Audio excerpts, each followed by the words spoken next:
You ask Tiger to calculate. This deals with finding the midpoint between 2 points. The midpoint between the 2 points is 10.5, negative 18.5. Let's solve it step by step. Plot the 2 points and calculate the midpoint using the formula. The coordinates of point 1 are, x1 equals negative 41, y1 equals negative 78.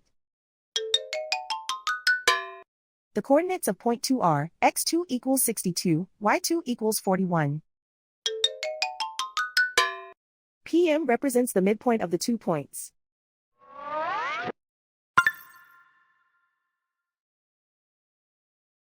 Use the x values in the midpoint formula to find the midpoints x.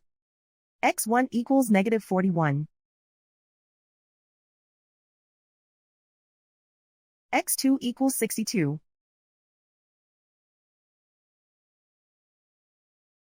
Simplify the arithmetic.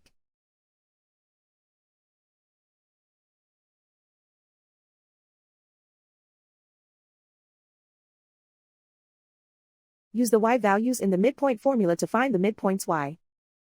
y1 equals negative 78. y2 equals 41.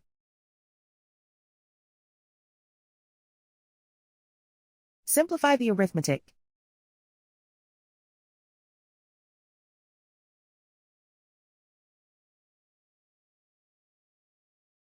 And so, the midpoint is 10.5, negative 18.5.